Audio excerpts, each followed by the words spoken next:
organization focused on advancing women to higher levels of leadership.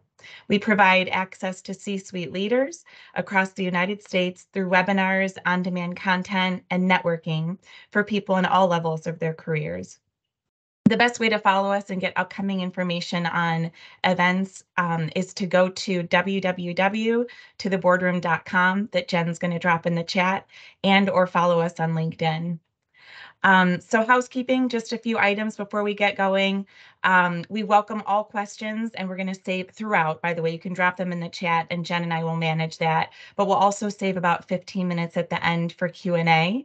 But feel free to interact throughout. You can even use the emojis or react buttons or comments just to kind of feel like you're part of today's event, and we can interact with you as well. And then towards the end of the event, we're going to put a session evaluation link into the chat for you to complete. It's only 5 questions, and it will take no more than 2 minutes of your day. Your feedback will help us greatly to maximize your experience in future sessions. And also, please keep yourself muted during the presentation, as we will be recording this. But of course, if you have a question when the time comes, we'll let you come off mute. So let's get to our session today. We're super excited to have Karla walk us through reclaiming our power when stakes and stress are high. Jen's going to be dropping her LinkedIn profile into the chat for you to connect with her that way. And this way, we're going to share with you a little bit about Karla's background.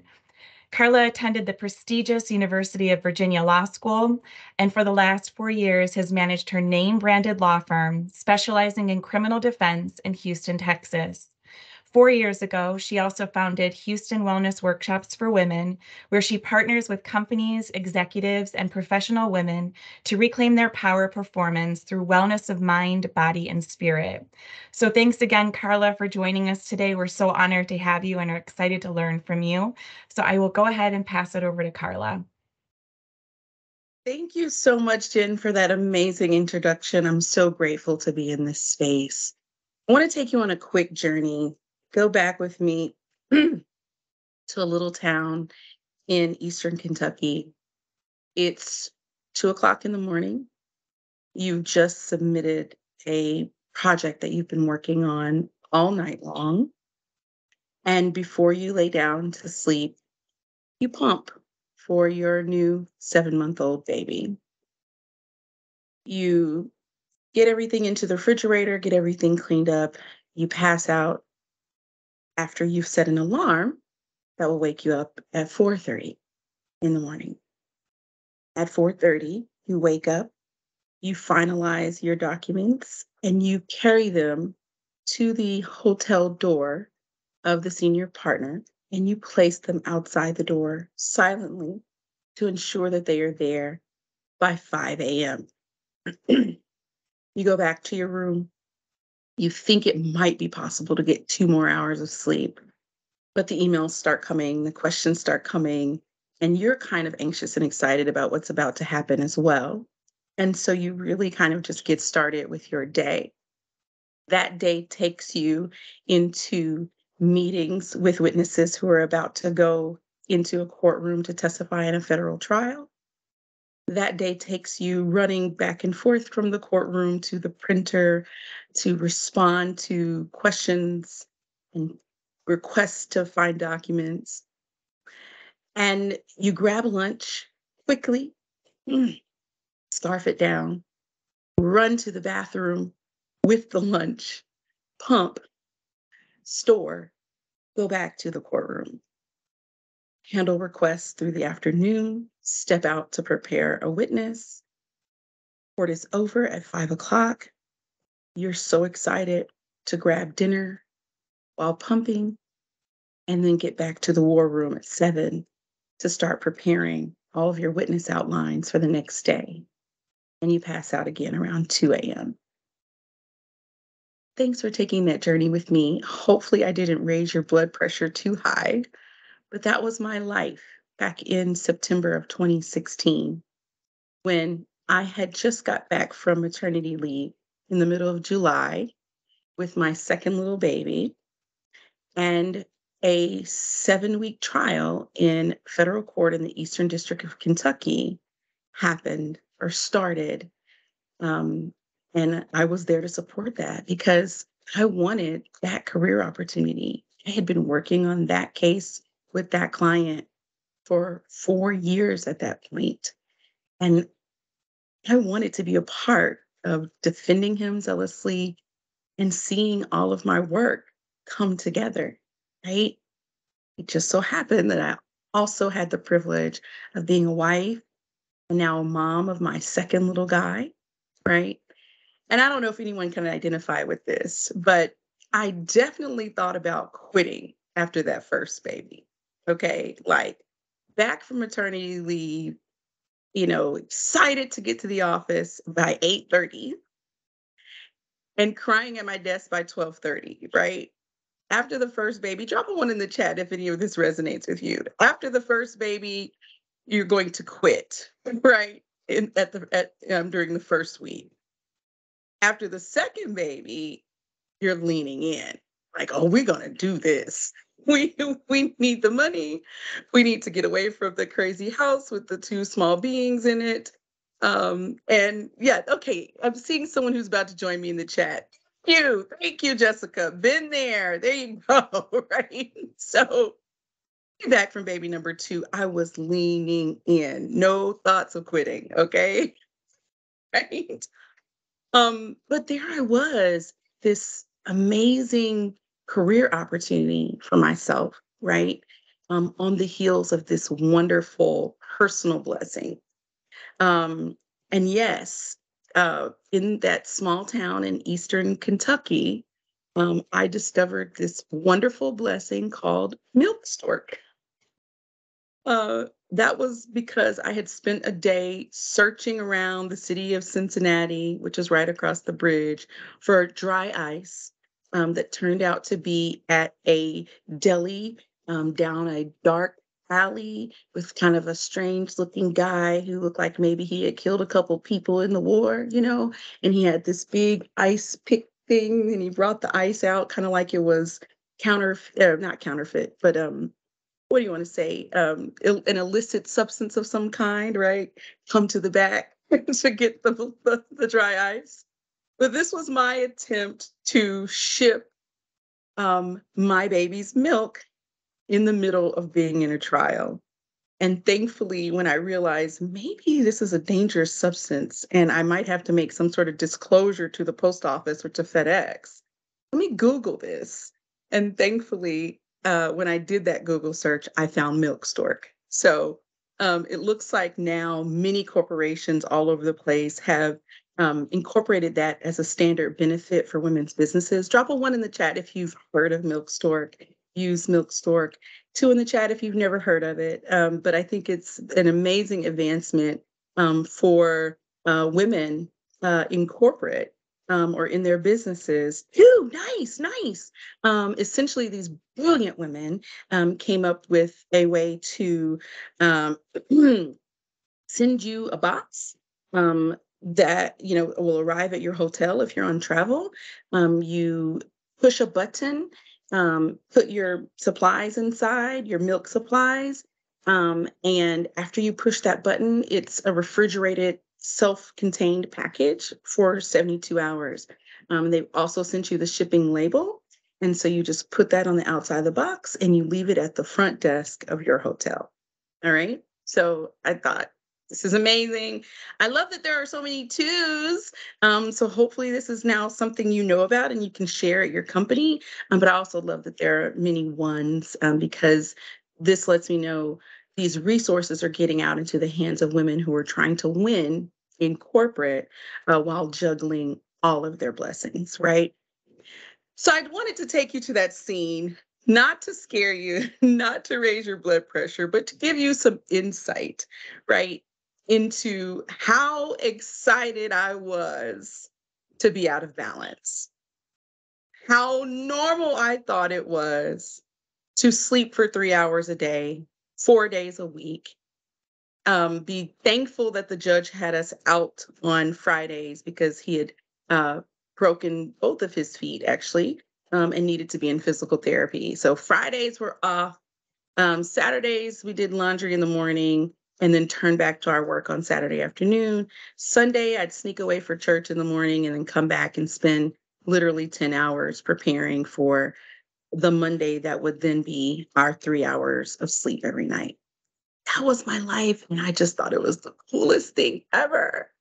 And I'm not going to tell you that that's life every single day as a lawyer or even as a trial lawyer. But that definitely was considered normal for when you're in trial. And I just thought that's the way we all did it, the way we all had to do it, and the way we all wanted to do it, right? We admired those who were doing it that way and we wanted to be like them.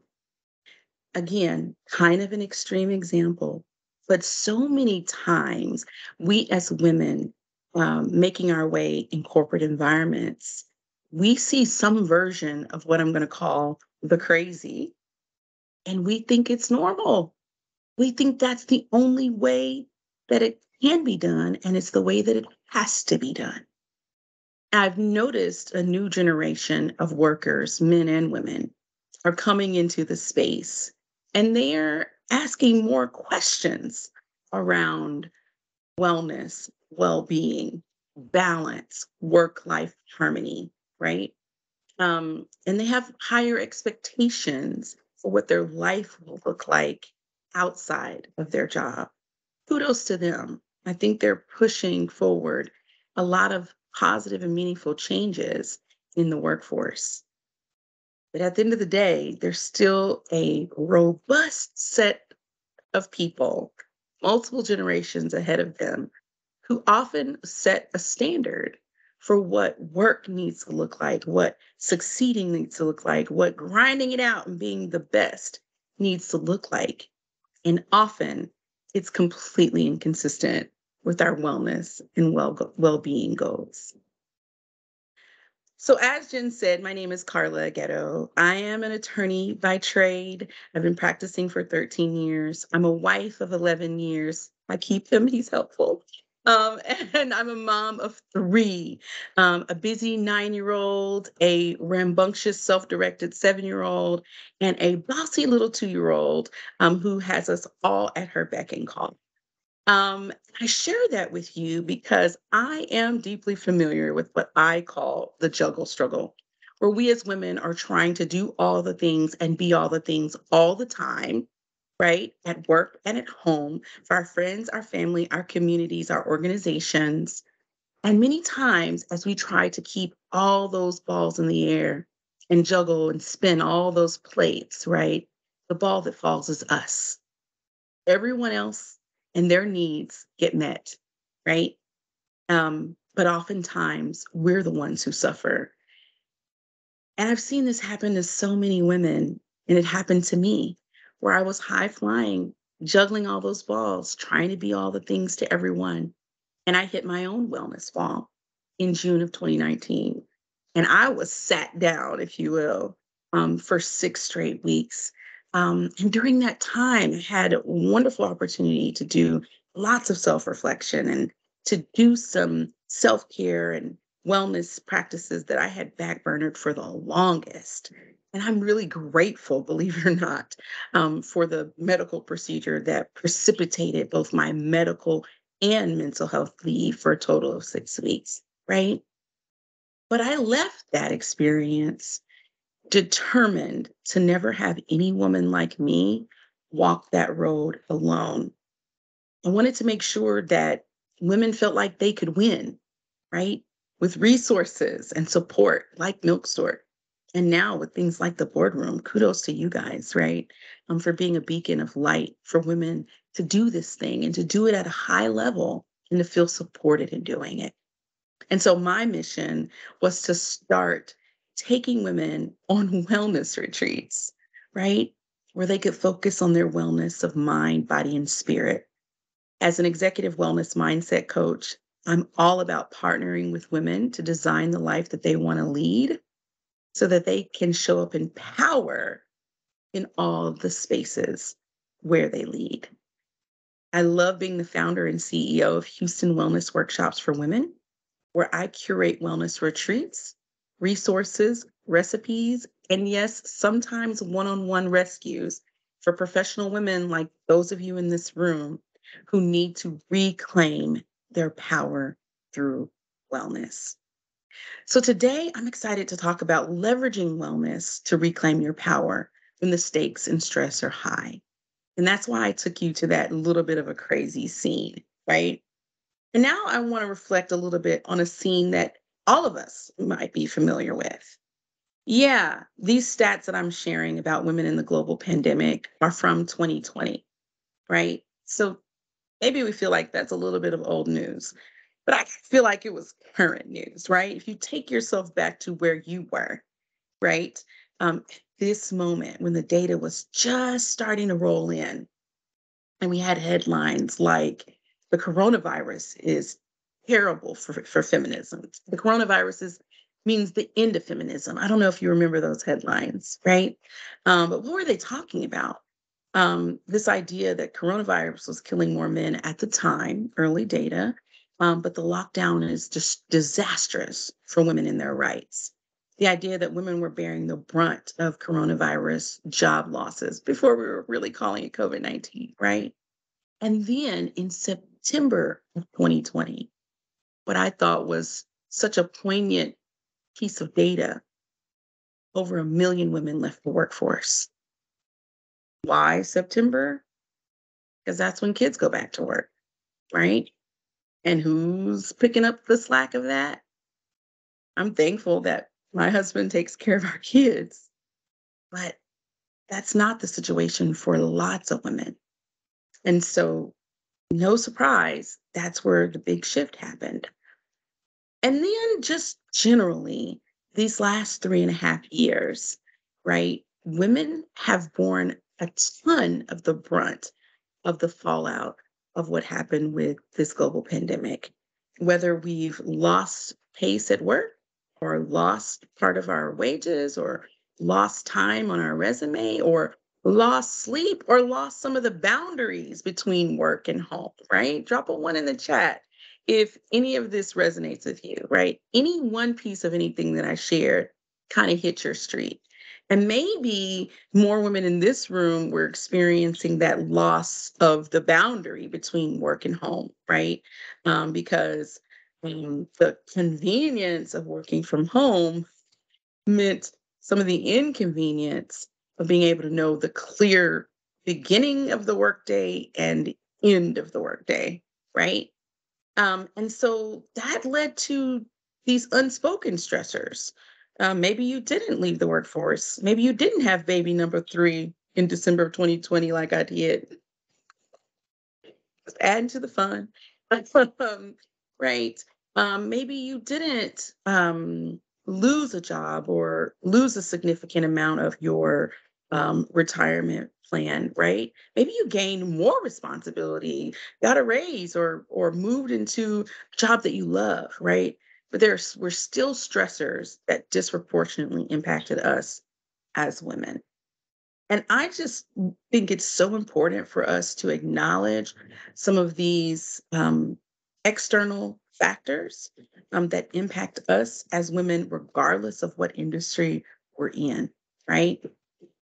When I talked about that blend of work and home and not having boundaries, no surprise to many of you in the C suite or in client oriented consulting jobs or the lawyers on the call.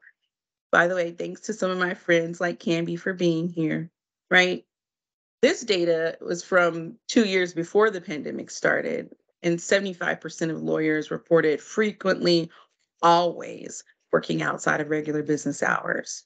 39% of lawyers say these long hours negatively affect their personal lives.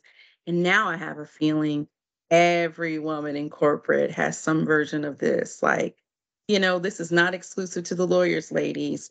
Everyone has started to experience that creep um, of work into life and work into home. And when does it stick? When do we turn it off? So I pointed out all of these things to just kind of identify some of the environmental stressors, right?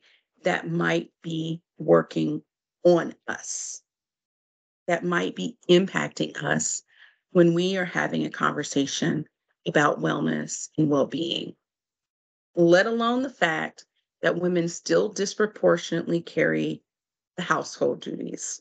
You guys have heard the stat that we do about 50 hours more housework each, is it each week than men do?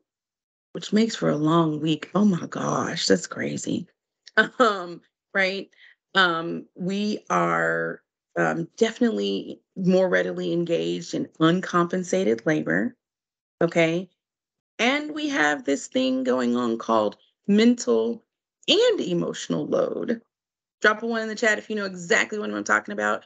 Two in the chat if either of these terms are unfamiliar to you. So the yes, the mental load, right, is the unseen labor of um organizing everything in your brain, keeping up with everything, having to manage things. So you get a lot of husbands who, are like, I'm a great husband. I always ask her what I can do to help. Oh, thanks. That presumes, number one, that it was her responsibility. You're just giving her a lift. And number two, that she got time to figure out what assignment to give you. You've now made her management. And that's the mental load, figuring out how to coordinate all the people so that this operation works well. It's the work that no one sees, right? It's, we talk about how the male partner or person in your life, um, maybe he's older or younger, but he's male, okay? Gets in the bed and he goes to sleep like 5 minutes later, right? And the woman gets in the bed and struggles to go to sleep because she's cataloging and categorizing. What did I accomplish today? What was left to be undone? What I need to prepare for tomorrow, right? And literally everyone in the household and a few people outside the household are on the list of people that she needs to manage. Their schedules, their likes, their wants. Oh, this was a great one to illustrate this. Um, he says, well, I helped make dinner tonight. She says, thank you so much. I created the ingredient list based on everyone's allergies and favorite dishes, right? The time of day that they needed to eat, any other dietary restrictions that they had, and then did the shopping or outsourced the shopping to someone else and made sure that the products that were being selected were of the best and highest quality for the family. Thank you for synthesizing all of that into a 30-minute meal, right? That illustrates mental load. Yeah, that mental load is so much. I love my husband and he's amazingly supportive, but it's still so very heavy. Yeah, that part. And then there's emotional load, okay? Where if, like me, I've convinced my husband to take responsibility for a lot of things that I don't have to think about. Yay. But I'm still managing everyone's feelings. I'm thinking about the look on my kid's face. I'm thinking about how much attention he's gotten or not gotten today as I'm rushing to get to another assignment as soon as I hit the door. And I'm thinking about who needs to get the birthday card this month, who has a holiday or anniversary we need to celebrate. How's his mom going to feel about this conversation or the tone of voice or the fact that she didn't get to talk to all three kids right now, right? Like that's emotional load where we are also taking on responsibility for the feelings of the people around. Many of us are managing our husband's entire social calendar, i.e., making him have friends because he otherwise would just not be doing it, right? So, emotional load and mental load, I definitely wanted to share those. Thanks for those who dropped a two and honestly were saying, yeah, I'm not really familiar with those terms. I want those terms to be a regular part of your vocabulary so that you can make other women feel seen and heard, so that you can feel seen and heard, and so that maybe you have some language to articulate these challenges to others, either on your teams, in your leadership, or in your home. If that conversation could go somewhere, you now have some more language for it. Okay. So that's the theme. These are all the factors that we are juggling, and I call it the juggle struggle. But most of us are still thinking we can live in this dream house. This is our vision, right? For ourselves. Of course, this house can represent your actual home and it is gorgeous. But what it actually represents is you, right? All aspects of your vision of yourself, of how you feel, of where things are going, your sense of worth, all of that. Oh, this house is gorgeous. And this might be your ideal. It might represent what it is you want and have been hoping for, building towards, saving for, getting all that education for, all of it, right? And this might be your reality.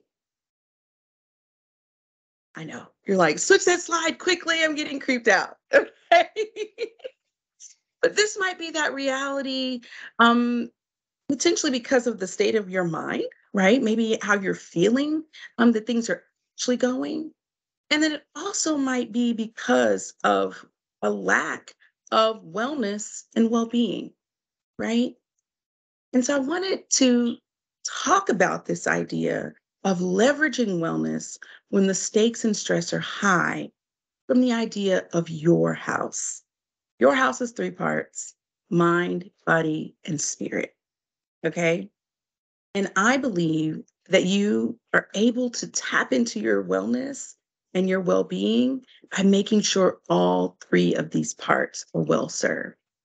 Many of us are taking great care of our body, maybe running every day, drinking lots of water, but we're not taking care of our mental hygiene, right?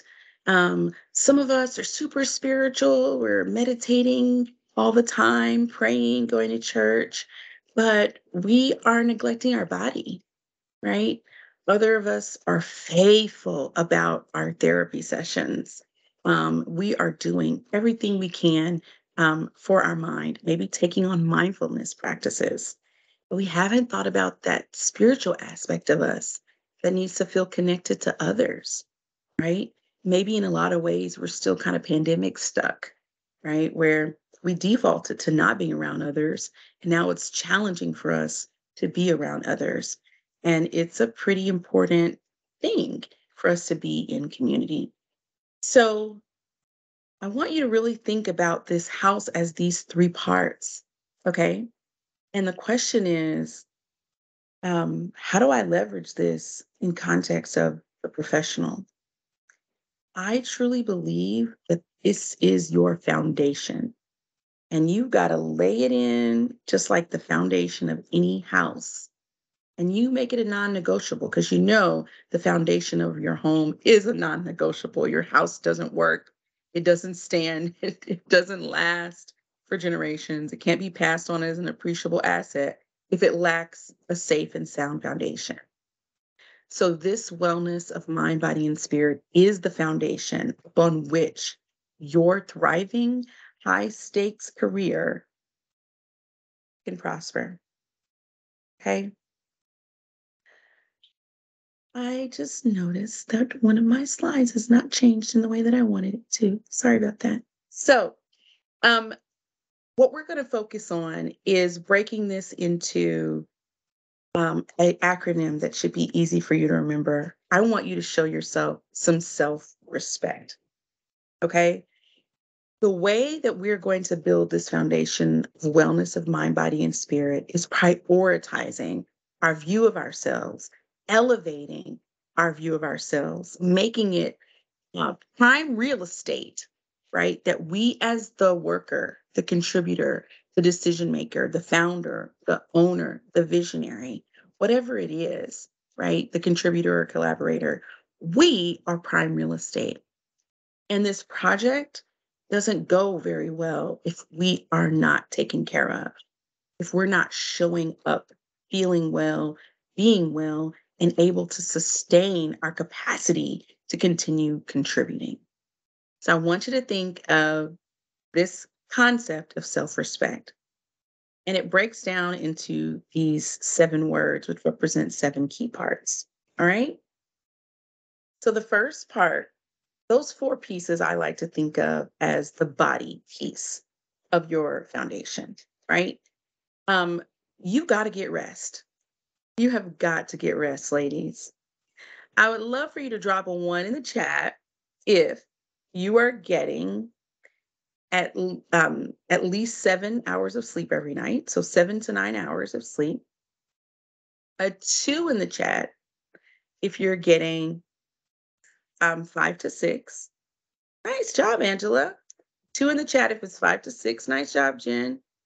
Three in the chat if it's 4 to 5.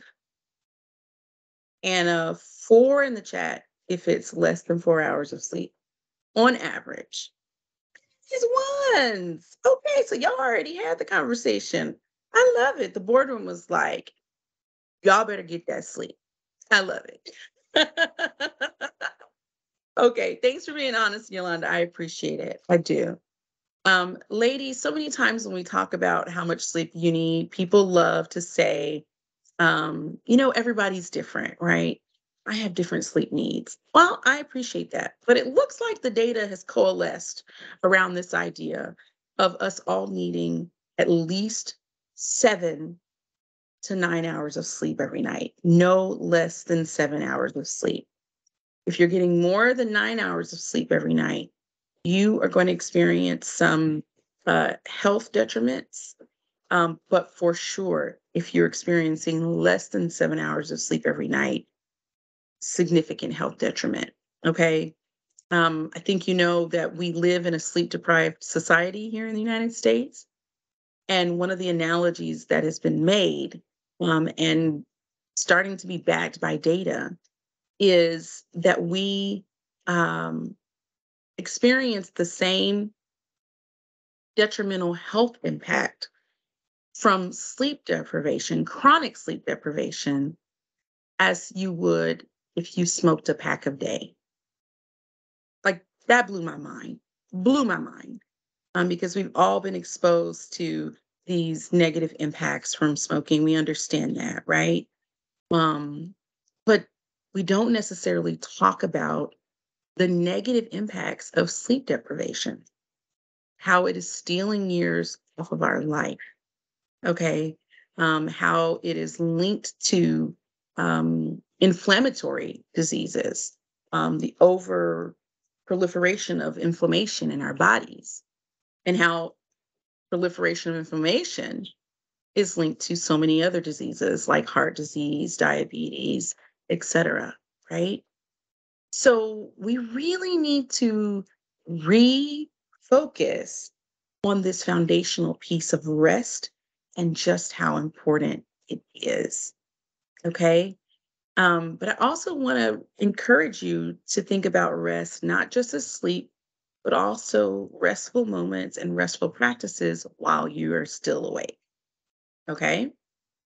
Um, I love it, Kimby. I go to bed when my kids go to bed. That's my new rule. Love it. No more staying up and socializing with my husband after the kids go to bed, only on weekends or special occasions. All of what you were saying is very true and very real. My sleep deprivation is chronic and I have the chronic conditions to show for it. Wow. Thank you again for that transparency, Yolanda. I really, really appreciate that. So this thing is real, right? And there are a ton of detrimental effects. One more, as we're dealing with stress, okay? As we're dealing with stress, um, thank you for that, Jennifer. Okay, that's when I fail. No resting while awake. I never stop all day. Yeah, yeah, appreciate that. I have a woman in one of my coaching programs. It's taken us a year and a half to get her to consistently take her lunch break, right? And again, I know lots of women in corporate are like, we don't have a designated time for a lunch break. It's not like we have to clock out and clock in, whatever, which means you have to make that choice on your own, which means you can end up never making that choice. But that one little thing, giving yourself the gift of a planned and intentional break in the day where you just do something for you is super powerful in the rest category. And yes, I labor over the R, y'all. We'll speed up a little bit after the R, but that R is just so important to lay that foundation. And so I want to encourage you to think about your sleep, first of all, as building blocks.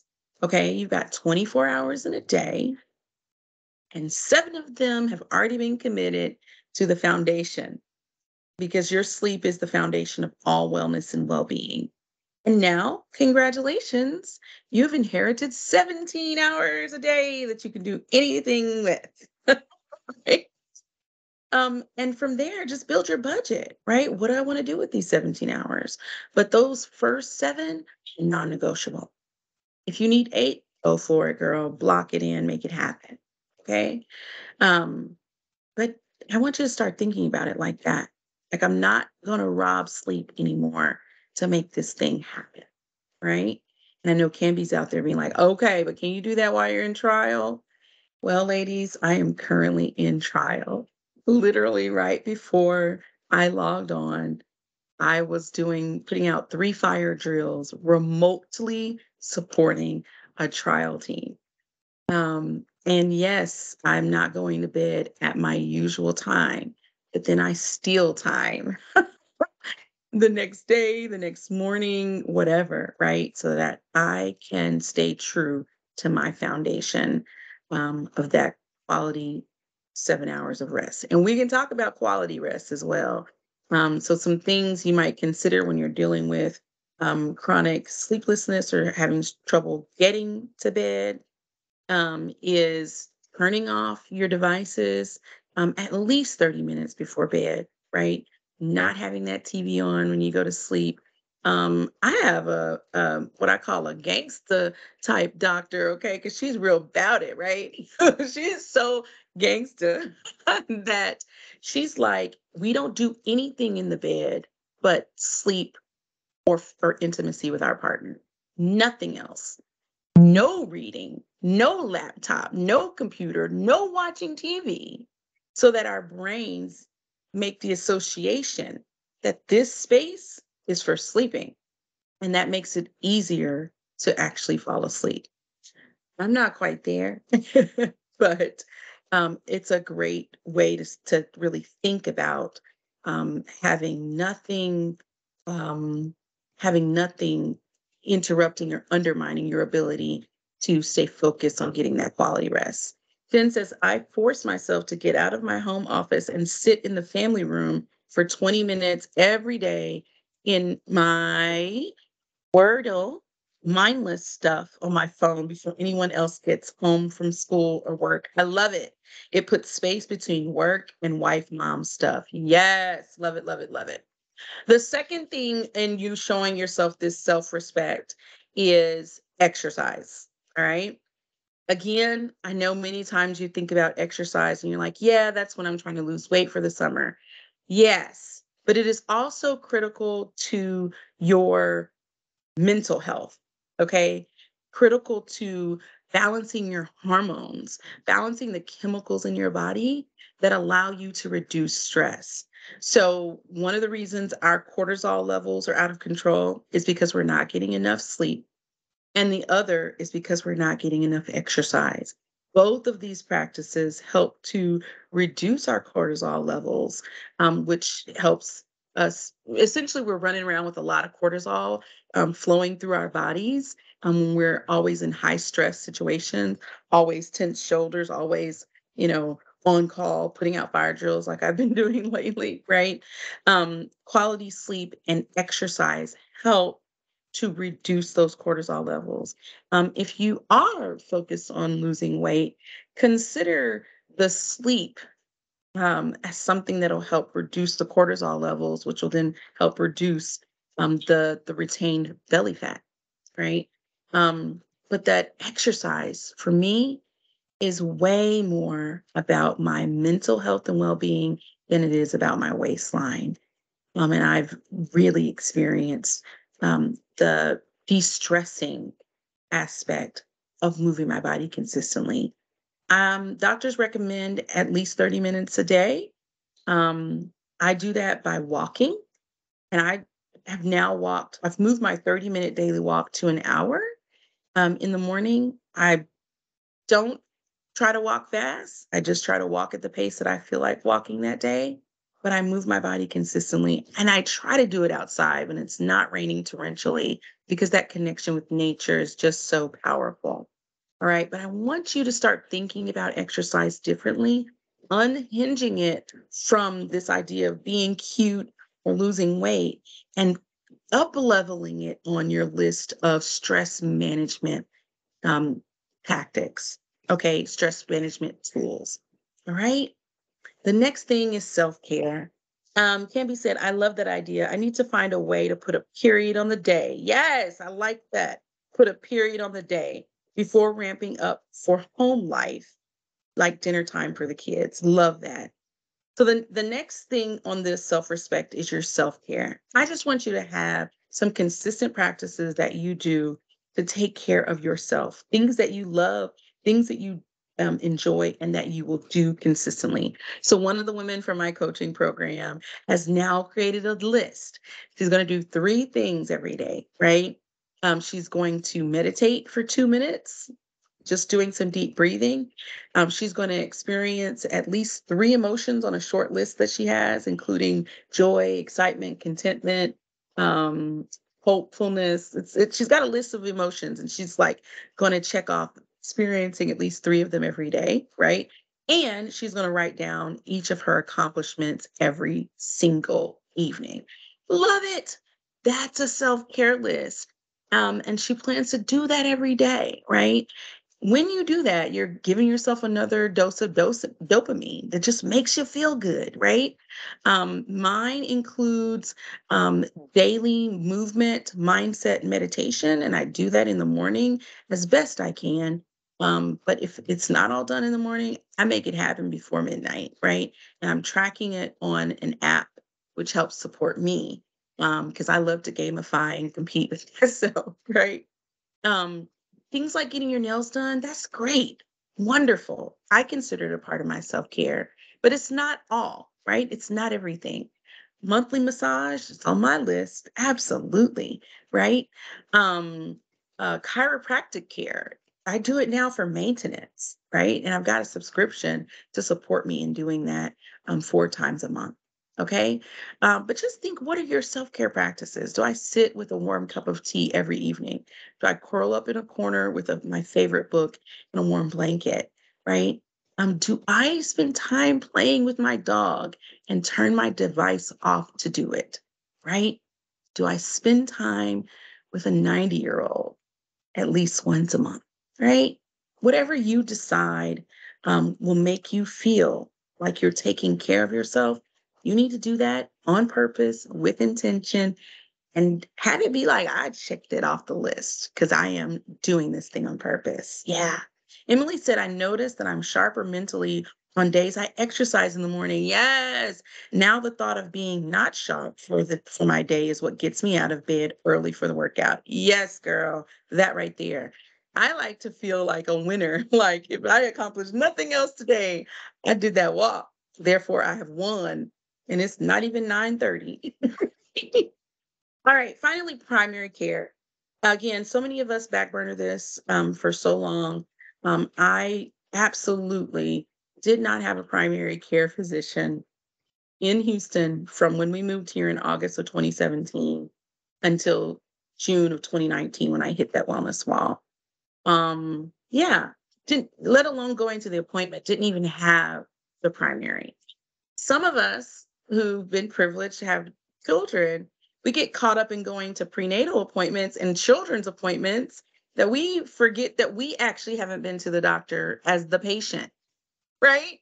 I want you to think about that. I go to the doctor all the time. Yes, but did you go for you, right?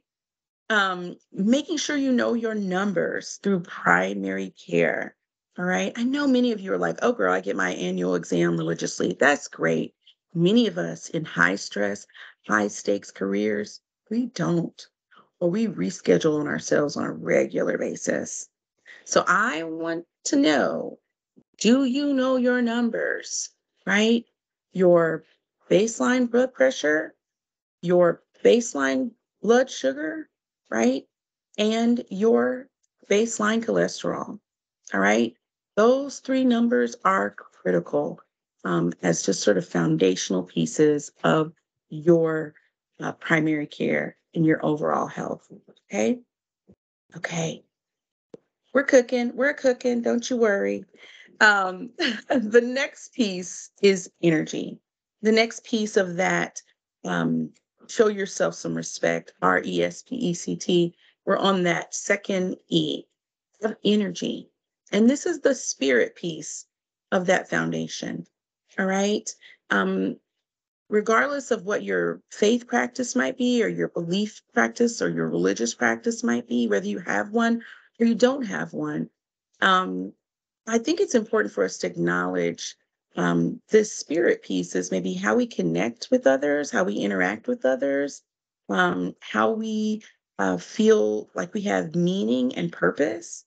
Um, and how that sort of just other part of us gets served. I just want to feel that little something, something, as people might say, right? And so I like to think of minding my spiritual well being as managing my energy. Okay. Some of the daily maintenance practices that you can do for managing that energy include prayer, if that's your faith practice, meditation, which can just be 2 minutes of deep breathing, right? That is a form of meditation if you're not as into meditation. And then journaling, um, just writing things down. And I include list making as a form of journaling because it's doing a brain dump. It's getting things from inside your head to outside your head so that you experience less anxiety and more of a sense of control. Perfectly timed comment, Miss Canby. I love Insight Timer.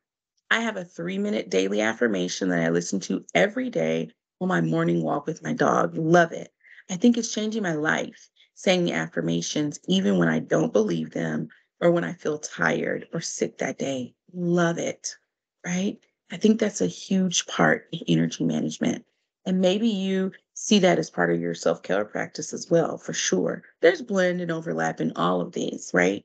But I definitely think of affirmations as a spiritual practice, an energy management practice, pouring back into the core of who you are, and then your ability to connect well with others, right?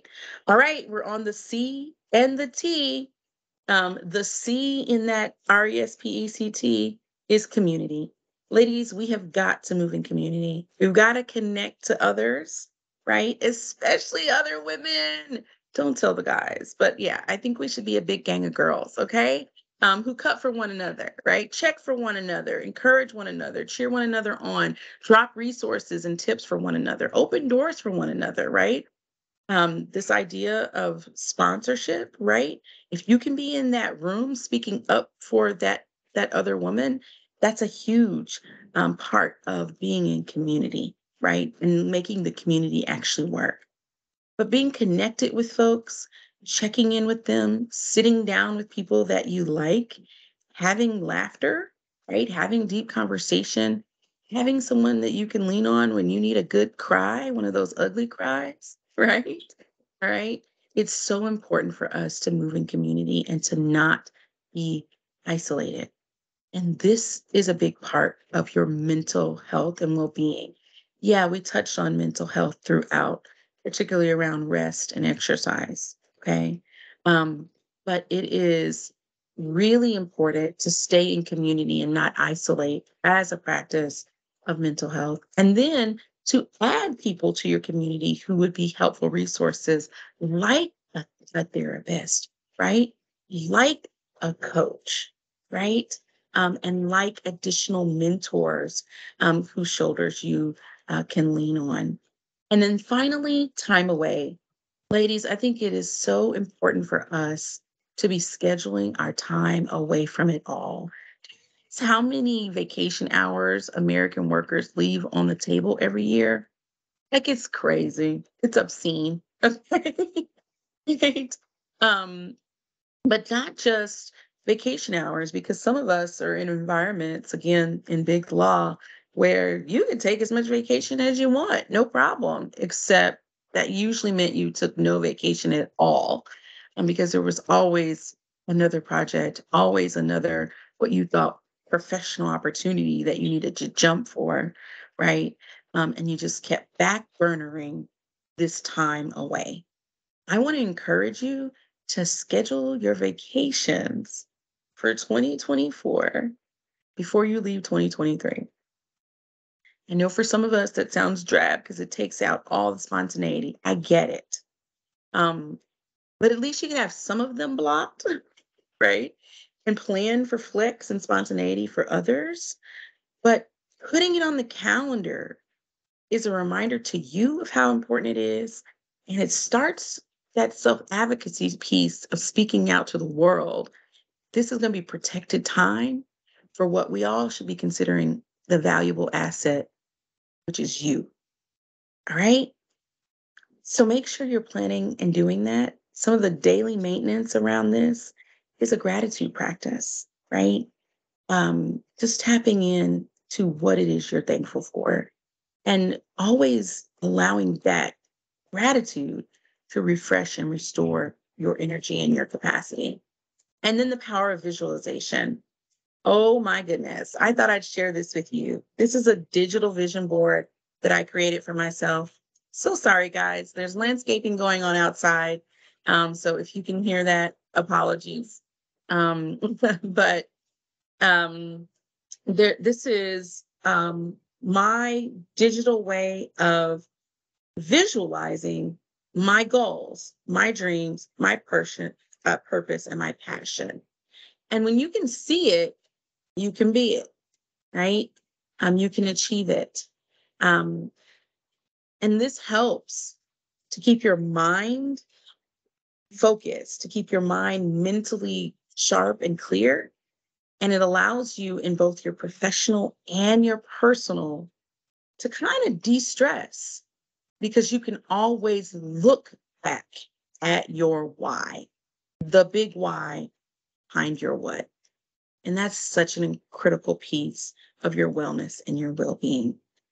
Thank you, Yolanda, for confessing again. I'm that person who doesn't take vacation during the year, but I do make time to have several extra days off over Christmas break, as this is my favorite time of the year. Love that. I wish Christmas movies, watch Christmas movies and enjoy my decorations. I love it. I'm going to challenge you to add one more vacation to that. Okay. And maybe the word vacation kind of makes things too big in our minds, like too big of a money budget, too big of a time budget, right? What if it's just a personal day?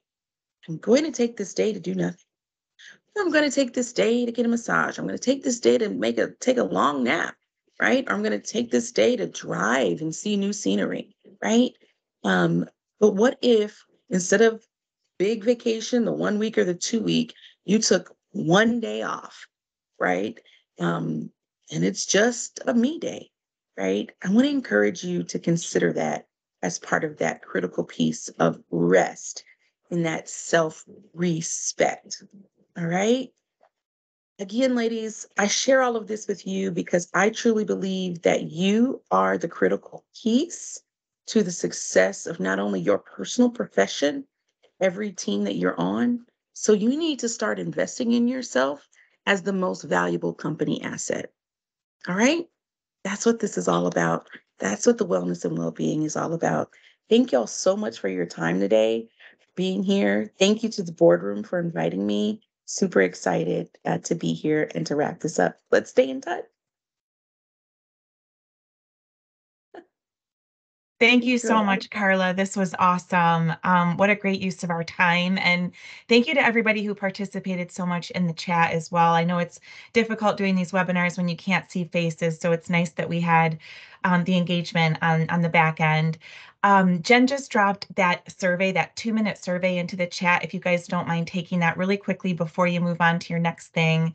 But again, thank you so much, Karla. I mean, my takeaways were the milk stork, which I hadn't heard of. And I think a lot of people learned about the mental load that they didn't know about before, and now they do, which is huge.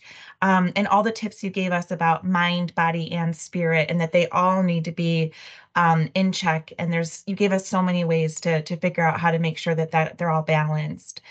So thank you again. And then for the rest of you, before we end things, and feel free to drop in any more questions or chats if you guys can stay past one or if you'd like to. But we have a full lineup of monthly events coming up, and the next session is on Tuesday, January 9th at 12 o'clock Eastern, called Untangle Your Difficult Conversations with Maya Beatty. So check our LinkedIn for updates and keep an eye out for emails from us.